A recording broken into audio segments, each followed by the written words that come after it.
हुजूर तशरीफ फरमाते, सहाबा बैठे थे, एक नौजवान हाजिर खिदमत हुआ, आकर अर्ज करता है, हुजूर मैं कमाता हूं और मेरा भाई कमाता नहीं है, अखराजात सांझे हैं, हम रहते इकट्ठे हैं, तो मेरे हिस्से की कमाई भी उसकी तरफ चली जाती। इस तरह एक कमाने वाले भाई ने ना कमाने वाले की शिकायत अल्लाह के रसूल की बारगाह में पेश की। आज घर घर का दुखड़ा यही है, हर घर की बुनियादी लड़ाई की वजह ये, जो ज्यादा कमाता है वो दूसरों को खातिर में नहीं लाता। बड़ा भाई छोटों के लिए बेपनाह मोहब्बत के जज्बात रखता हो, लेकिन उसकी आमदन थोड़ी हो तो छोटे भाई उसको ताना देते कि तूने बाप के बाद कौन सी हमारे लिए जागीर बना के रखी है, तेरी औलाद तो हमारे खर्चात पे पलती, तेरे बच्चों की फीसें तो हम जमा करवाते हैं। ताने किस बात पर दिए जा रहे हैं कि उसकी आमदन सिर्फ थोड़ी है। लेकिन मेरे हुजूर कितना खूबसूरत दीन लेकर तशरीफ फरमा हुए, और मैं ये समझता हूं इस एक बात को अगर दिल में जगह दे ली जाए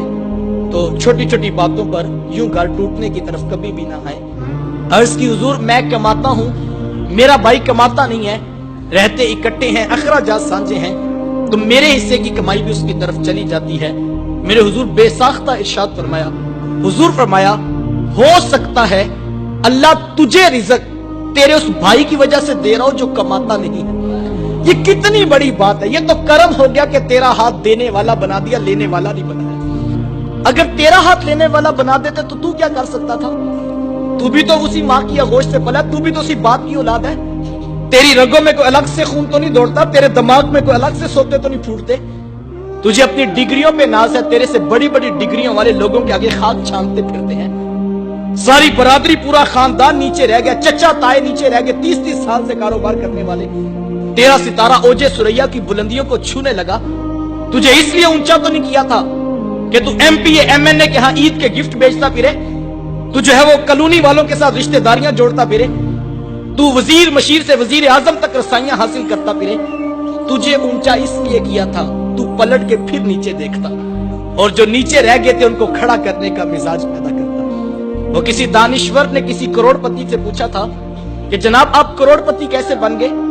तो उसने बेसाख्ता कहा, मैंने अपने नीचे वालों को लाखपति बना दिया, कुदरत ने मुझे करोड़पति बना दिया।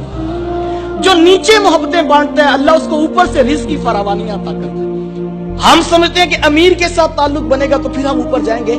नहीं साहिब, अगर गरीब भाई की कदर करने का मिजाज बना लो तो ये इतना खूबसूरत वजीफा है कि ये रिज़्क में बरकत का समा करता है। हुजूर अलैहिस्सलाम से सहाबा ने एक दिन पूछा कि हुजूर रिज़्क में बरकत का वजीफा तो बताइए। तो हुजूर फरमाया कि तुम्हें रिज़्क में और उम्र में बरकत का वजीफा ना बता दो? अर्ज की, हुजूर आप इरशाद फरमाए टूटे रिश्तों को जोड़ा करो, अल्लाह रिज़्क में भी बरकत देगा, अल्लाह उम्र में भी बरकत देगा। ये बरकत का वजीफा था, लेकिन आज हम इससे कोसों जो है वो दूर चले गए। हर चीज का हिसाब 2 + 2 4 नहीं होता है। साहिब कुछ अखलाकियात भी माशरे के अंदर इस वक्त जो है फैलाने की जरूरत है। और मैं ये कहता हूं अगर इस्लाम की तालीमात को बगौर देखें तो इस्लाम का कैसा खूबसूरत हुस्न है।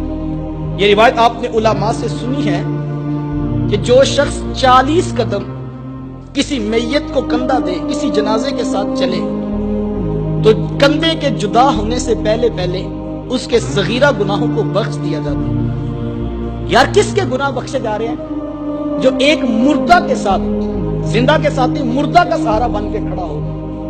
कितनी देर के लिए? 40 कदम।